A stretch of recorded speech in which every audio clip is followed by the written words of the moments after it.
Okay. That's the one thing, Todd, I was just going to say real quickly with when you've got a family video like that for your family, they love it. And it could be an hour long and they'd still love it because everybody knows everybody and they enjoy it. So you have to think of it as if you're going to do something to show it to a group or whatever, like you said, keep it under 5 minutes. Yeah. If you're gonna do like a family thing, who cares if it's a 2-hour video? Probably right. everybody in the family is gonna love it. If it was a trip or something, oh yeah. So right, anyway, that's a thought.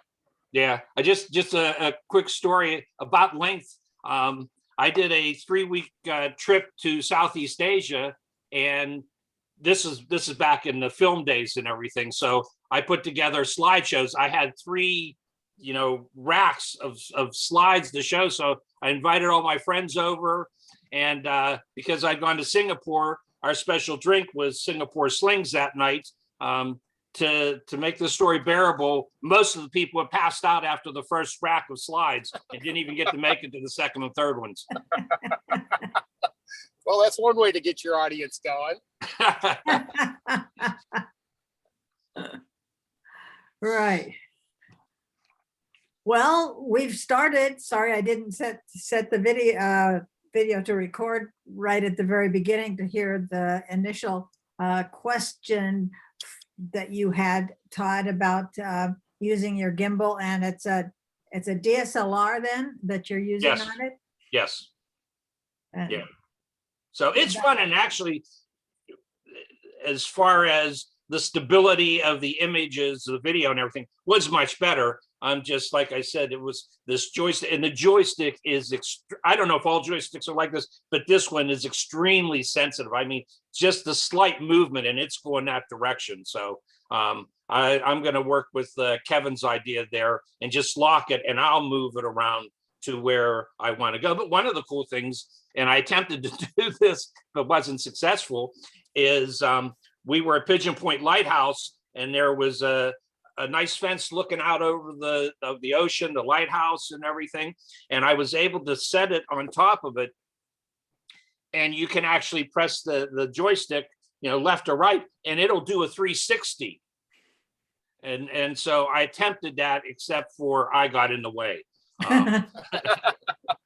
So Yeah. It didn't quite work out the way I wanted. So then I tried ducking down and doing it. But again, the joystick being so sensitive, when I went back and looked at it and everything, it started dipping down, and I just got the ground area around where I was trying to film and everything. So, but it was my first experience using it, and you have to start somewhere, and it's that learning curve and doing all that. So it's I'm going to be using it a lot more here in the future. So you'll see some stuff in that. So I do have one video to share today. One Good. that I worked on. I probably have over 40 hours of work on this, only because of the subject matter and how much footage I took to create this video. And a lot of the footage was not interesting or usable, but I still had to have it going to make the video. So whenever people are ready, I think I can bring it up. I've got it all queued up like I did last time. Okay. So, Does anybody else have one to show today? Kevin, I take it you're kind of off the beaten track someplace? I'm on the road driving again to Los Angeles, so I am Oh. listening and enjoying. Aha. But I will have something for you next week. Okay. All right. Are you going for family or for a shoot or something? This is for a shoot, so I'm doing a Caterpillar thing. I was just in Kentucky and Atlanta last week, and so now this week heading to Los Angeles for starting tomorrow, and we're shooting for a couple of days, so it should be good. Yeah. So let's see Todd's video. Let's see Todd's video. And Jim, did you have one too? Well, I have some questions, but we can do the video first if you like. Okay. Well, Todd, I have it so that you should be able to share. okay, let's see if I got this right.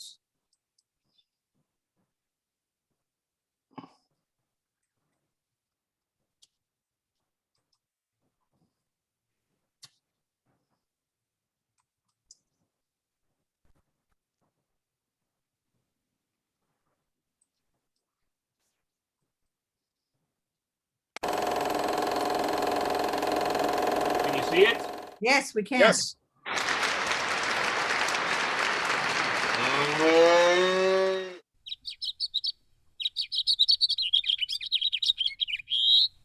House finches range throughout the West from southern Canada to southern Mexico and east to Nebraska. But in 1940, they were introduced to eastern United States in a failed attempt to sell them as a caged bird on Long Island, New York. The entrepreneur released them, and today you will find them on the East Coast from Florida to Canada. When looking for a mate, the female looks for the male with the brightest red plumage. If the courtship is successful, the male will feed regurgitated seed and grass to the female, indicating that he will help feed the nestlings.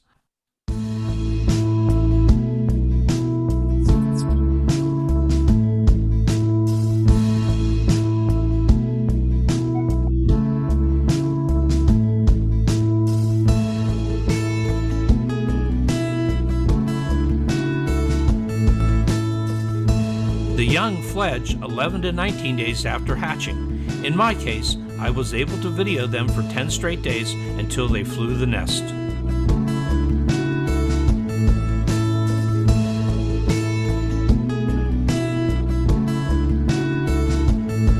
Upon hatching, after a 12 to 16 day incubation period, the adult birds feed their nestlings exclusively plant foods consisting of seed, grass, buds, and fruit.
That's it.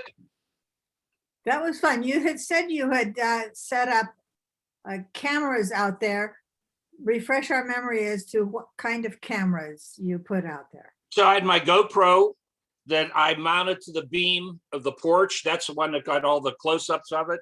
And then I had my my Canon sitting on a tripod, but because of the nest and the speaker and everything, it was hard to get many shots of them doing anything until the latter days. And then I put that microphone up there. I borrowed a microphone from our buddy Doug and put it up there to get the bird sounds. Yeah, that was good. That was a nice ending. You did a really nice job, Todd, on your audio in terms of your voiceover and narration, and also your levels with your music when you were talking and you had the music underneath. Your voiceover was super crisp and sounded just really nice and so clean, which was great. And then your levels for your music when you weren't talking was great, and then when you were talking was great. So excellent job on that. Thank you. Thank you. I used my my homemade. I have a blue microphone that I just set on my desk here, and with the video in front of me. And then I had mentioned this several weeks back to Sherry. I have a king size sheet that I double up and put over me and over the computer, and so it blocks any echo from around me. I mean, it's a good option if you don't have a sound room. A nice setup. That really worked well. Good job. Thank you. Thank you. Yeah. And that was you just put little clips together of the parts that when you caught them in action. So I filmed them for almost 3 hours every day, and then had to sit down and go through that footage just to find little clips to put in. Now, those were finches? House finches, yes. House finches. Yes. I know more about house finches now than I probably ever, how much I ever knew or need to know. But the history of them was interesting, though. I actually have more stories to that I found since I've done this, but I was like, oh my God, I've spent so much time doing this already. I'm not going to go back. But they've rebuilt a new nest up there. And so I actually I've been doing time lapse of them building the nest, and now they've laid 4 eggs in there. So the mother is sitting on top of the eggs right now. Unfortunately, I'm leaving town on Friday, and I'm going to be gone for about 3 weeks. So I'm afraid I'm not going to be here when they hatch, but I'll probably take this footage that I'm doing right now and redo another video kind of telling the whole story. Uh-huh. Sounds good.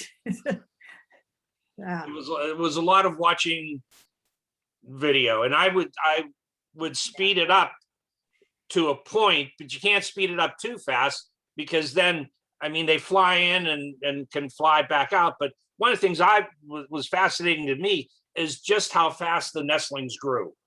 Oh, and my. It went Yeah. from naked little birds, and in 10 days they were flying out of the nest, as juveniles.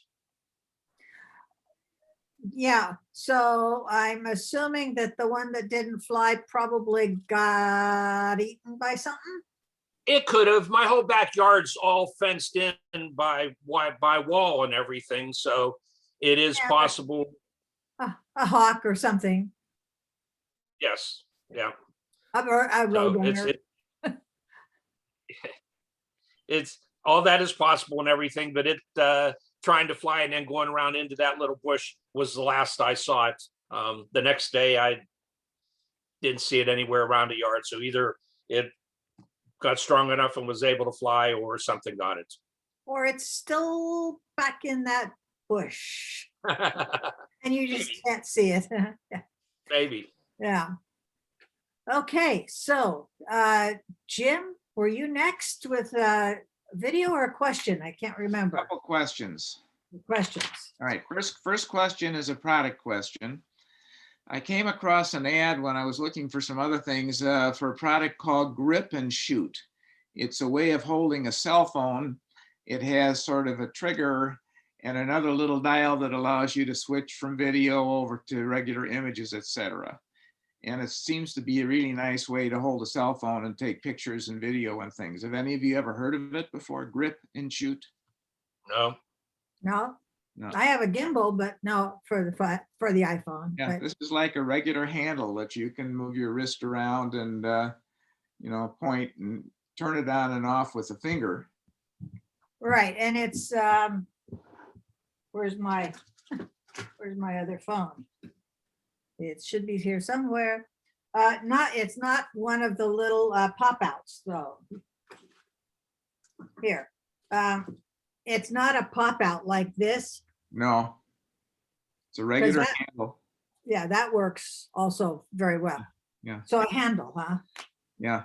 So you might want to take a look at that. I thought it was Okay. interesting the way it was working. My second question has to do with the production of a fairly long presentation that I've been working on for some time and finally got back to it. We also took a trip to Asia a while back, and the presentation is fairly long. And when I work with Adobe Premiere Elements, you can see that, I've not had this problem before. So fundamentally what's happening, we took a lot of images and I took a fair amount of videos. And at one point we were up in Tibet and we had a meeting with a family in a home where we talk about different things and they tell about their life and so on. So I took a video while I was in the home, while that presentation was being made by this lady that had the home. Following the video, I also had a number of images of things that were in the home, some very fine decoration type things. And I put those images following the video. Okay, so everything worked. When I went to do the final rendering and saving, it usually takes for this presentation about 15 minutes for it to save down. And then I would run it and I would get to that section where this little video was. And then it would go to the first image after the video. It would hang up on that image for probably 15 seconds or something. And then all of a sudden it would start to switch to the second, the third, and the fourth image, but they would go really quick, like boom, boom, boom. So for some reason, this one image was causing the other ones to be foreshortened. And it stood up there, this one image stood up there for a lot longer time than was intended. And that particular image followed the video. And I've gone into it and looked at different things, and I haven't been able to figure out why it is that after I do the rendering, I have this issue. Anybody run into that before? No, but, oh, go ahead. Kevin. Good. Well, I was just gonna say, have you tried just pulling that first image out and seeing what happens with image 2, 3, 4, and 5? That was going to be my next step, but I've done this a couple different times, and I spread all the images out in elements to take a look and see if they were touching or overlapping, all of that kind of thing, and everything looked like it was in a good place. It seems to be happening due to the rendering at the end when I save it. If I take a look at the presentation within Premiere Elements before I've saved it, it doesn't do it. So it's something that happens afterwards, after the rendering and final save. Well, I've got one other thought too, maybe, and this is something to try. Sometimes I have issues with Final Cut Pro where I'm having some little hiccup like that. And what I will do is I will do a select. I will select all the images in the timeline and the music and whatever, all those elements, and I'll copy it, and then I'll go further down the timeline and I'll paste it in again. So now I've got a second version of it, so to speak, and maybe try that and then render it and see what that second section. If it does it. Okay, those are a couple good ideas. I was going to Just a thought. suggest the same thing that Kevin did, is trying to remove that image and see if it happens on other images. So trying to find out if the image is the issue, or there's something when it transitions from the video to images, when you render it, that's hanging it up. Okay, thanks, guys. Yeah, another question would be whether or not the resolution of the image matters. And Kevin, you may be able to address that. If you're putting in a full resolution image from a 35 millimeter, or not, I mean, a DSLR, that's a pretty large file, how does that affect things? Or does it just render it down and compress it? Yeah, I don't, Grace, I don't think that that necessarily would be an issue. About the only reason that you maybe wouldn't use full res images is because it really starts to beef up the amount of stuff that you're asking the program to do. So it shouldn't cause a transition issue that you're going from video to a still image. But maybe there's just something that's unhappy about that image. And I think, you know, trying to remove it first, I always try like process of elimination and say, okay, well, this image is causing the problem. What if I just pull it out, what happens? Mhm. And then if it still is happening with image 2, then it's like, okay, something else is going on. It's not the image itself. Okay, like I said, it only seems to happen after the final rendering. So I kind of thought there was something in that process that was causing it to happen as it followed the video. So not sure. Well, that gives you another couple of things to test out. Thank you. So I got a text from Holly, who's on the road right now. And she sent me a little time lapse that she did, which I can show now. And then we can discuss the time lapse situation with using iPhones. So let me just make sure that it seems to be the next thing up. And see what happens. Okay. It's a really small file, so I don't think there's any way to make it bigger. You can see it up in the, well, you can see it, right? Yes. Okay. It's only 6 seconds long, and I will just play it.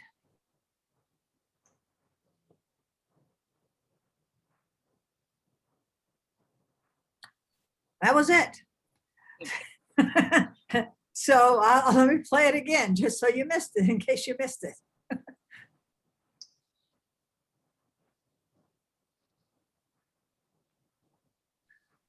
Okay, stop sharing. So I had a discussion back and forth with her about how long she had run the video and the time lapse in order to get it the 6 seconds. And she thinks it was 36 seconds. Does that sound about the right ratio for time lapse? Anybody know? You know, it just depends on how long you want your final time lapse to be, how many frames you're going to shoot, or how long you're going to have to shoot. So depending on it, just as a quick example, on a DSLR, there's a little tool that you can use. It's called involumeter. And you can say, I want to shoot one picture every second. I want to shoot one every 5 seconds, every 10 seconds, whatever it is. And so depending on the number of shots you have, if you figure you're going to use 30 frames per second and you're going to shoot one image every second, that means you're shooting for 30 seconds to get 1 second of video. So that's kind of a basic formula where if you said, okay, I want to have 30 seconds of final time-lapse video, well, you're going to shoot a bunch of images to get to that 30 seconds. Right. Probably, what is it, 900? I can't count on my fingers and toes. Yeah, Too many. right. So, but she was using her iPhone, and I've looked and I don't see any place where you can adjust it. So the times 6 times 9, 9 times 6, if she did it for 36 seconds and she got 6 seconds, that would have been times 9, right? No, not I'm too far gone from my math. Anyway, You know, the one thing you might do, Grace, this could be a thing. I bet you somewhere in the specs for the iPhone, where they've got all the information about it, it will probably tell you what the frame rate is for the time lapse for that particular phone. you know, it might. It's just not in the settings. It gives you slow motion options, but it doesn't Right. give you any time lapse options. So what she found was one of the iPhone photography school lessons that's on iPhone time lapse, and I have put the address in the chat. If you want to go copy that out, it's a pretty easy address. And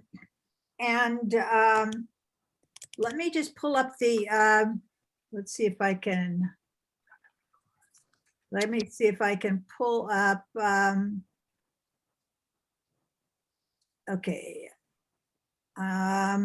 So that we can look at the table of contents, which is pretty extensive for this this little session.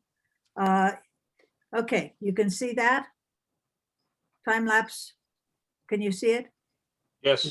Okay, so so here's the table of contents for this class, and you know what is time lapse, and this is all for iPhone. What makes a good one? Subject, built-in camera. So that's where I would go to find the built-in camera. One was down to number 3.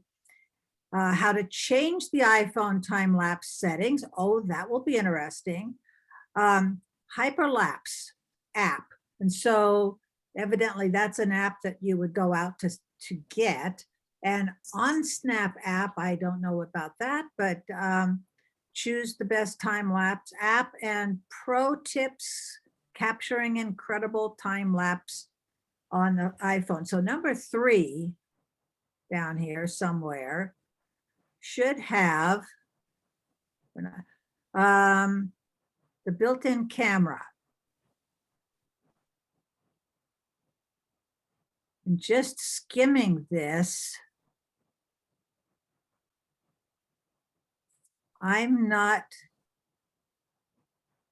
seeing how fast it is. There's the editing. Okay, so I'll quit sharing that, but wait, they don't want me to go away till I join the class. You get all of that, but for some reason those iPhone photography school lessons are still always posted, and you can get to them. Anyway, so I will probably go through that with a little more detail. Then I did post it on my website down under how to shoot good video, or no, not how to shoot good pictures with your iPhone. Anyway, so yes. I was just going to comment, kind of to back up what Kevin said. It depends on the subject matter, how often you want to take the image. I mean, if I'm trying to get a one of my cactus flowers opening up and everything, I might set it for 1 shot every minute. Right. You know, but if it's something different than that I need, you know, a quicker turnaround and everything, then you just reduce it down. I mean, each camera, and I don't know about the iPhone. I have one, but I don't know because I don't really use that for my videos and everything. But I know the GoPro goes down to a half a second per shot, but my Canon doesn't. I think my Canon only goes down to 1 shot every 2 seconds. But again, you know, if you're shooting the moon coming up, you know, you might want to extend it out longer and everything to get your image or what your time lapse you want to get. Also, I want to ask you about the iPhone. Can you do on iMovie or an iPhone? Can you add in narration to that? Of course. You Okay, can use, you can add narration even when you're doing an iMovie on your phone or your Okay. iPad or your computer. okay. I'll have to do some research. Is when I was in San Francisco, one of the grandsons took real interest in my doing the videos and everything. So he showed me his movies he's done on iPad and everything. But he was curious. He said, because I showed him the bird video, and he says, well, how did you do that? And can I do that on my iPad? I haven't had time to look or know that. So that's a quick answer. I'll have to do some research next time we go see him to teach him how to narrate it. Right. So what was he using to do his videos on the iPad? Do you know? No, I don't. Okay. Because He just, I mean, he's walking around the house. He's 6 years old. I mean, yeah, I know. Yeah. he's walking around the house doing it and everything. So. Right. Well, Apple has a little program, and I think it's pretty much designed for kids, that's called Clips. And I haven't gotten into it, but I'm sure it's a free download if it isn't already on there. But with the iPhone and iMovie, you can definitely add your own audio. Not a problem. Oh, I've got a new upgrade for iMovie. I guess I better look at that. So you said it's Clips, CLIPS? I think so. Clips, yes. Thank Yeah. you.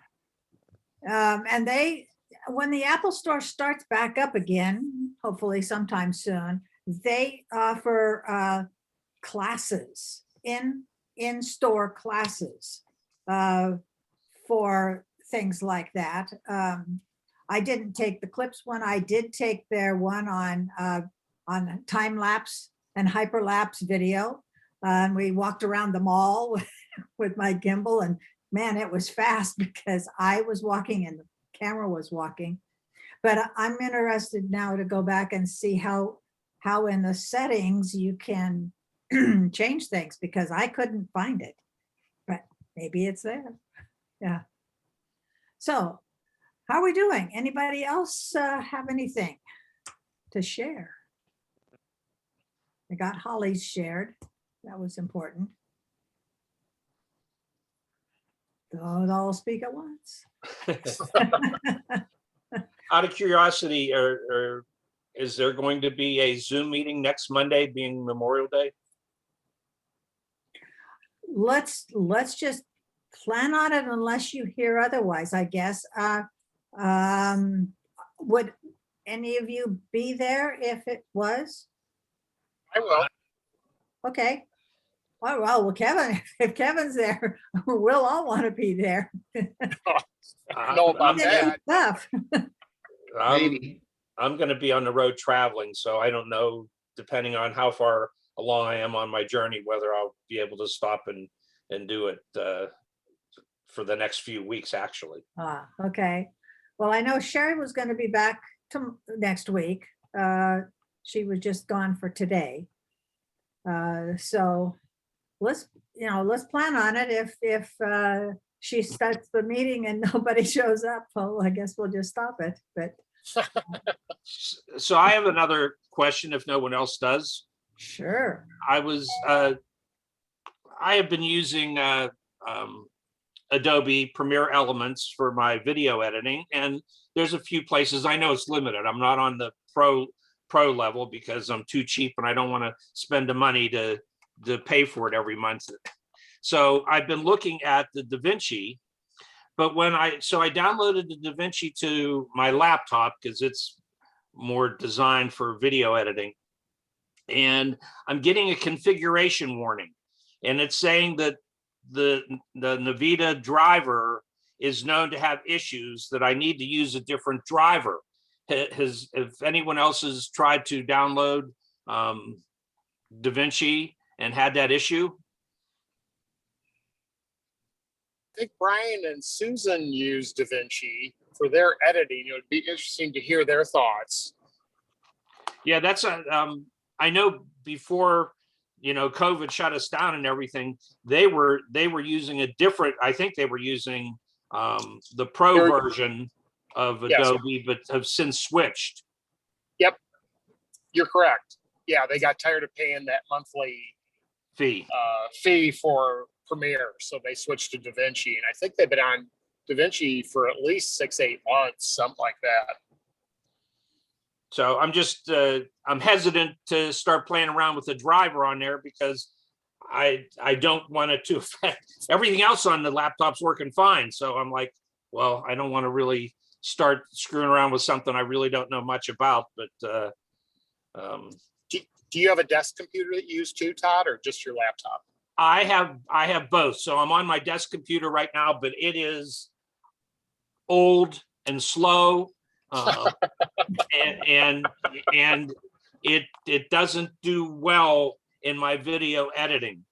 Sure. So I got my desk or my laptop is only a little more than a year old, but at the time it was listed as one of the best ones for video editing. And so I got, the memory, the drivers, everything that quote 2 years ago was, considered good for video editing, but that's 2 years ago. So Sure. probably like a dinosaur already.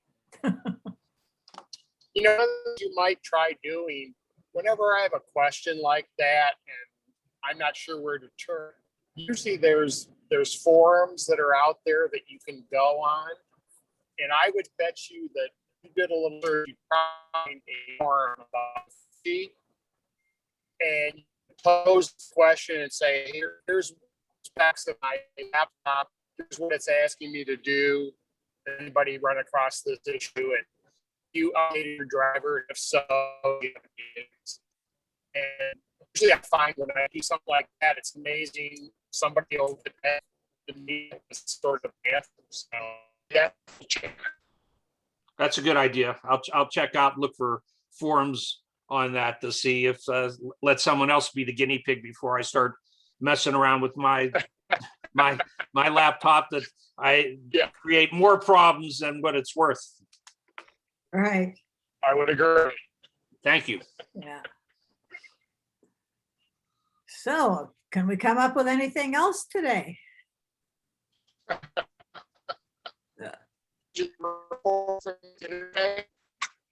Yeah, Kevin, you're breaking up. Are you driving through an unusual area? Your cell phone's reception must be a little spotty there. Yeah. Well, we look forward to see more Caterpillar photos and also whatever else you do while you're in the area. And so anyway, well. So is this Caterpillar as far as the equipment company or the animal? No, this would be the equipment company. Okay. This is Right. am I still breaking up, Grace? No, you're okay now. Oh, okay. I was shooting at a coal mine last week with a bulldozer, a big bulldozer. And then that was in Kentucky. And then in Atlanta, we were at a gravel facility with a wheel loader shooting that. And now we're shooting this week in Los Angeles, a material handler, which will probably be like at a scrap yard or something. So it'll be interesting. It always is. Are you the sole Caterpillar video production person? Oh, no. They have out of the Peoria office, which is the headquarters, they probably have 6-8 video people and a couple of still people. So I'm just a freelancer, but apparently somebody likes what I do. They keep calling me. Well, that's good. It's real good. That's good. You enjoy it. And I'm sure the money's probably good too. Everything is great. They're a great company to work with and help out. So it's a lot of fun. If it wasn't fun, I wouldn't be doing it. Right. Yeah. Well, safe travels. And thank you. And hopefully we'll see people next week. If not, you'll miss the party. Well, right. everyone have a great Memorial Day. Great Memorial Day. Right. Thank you.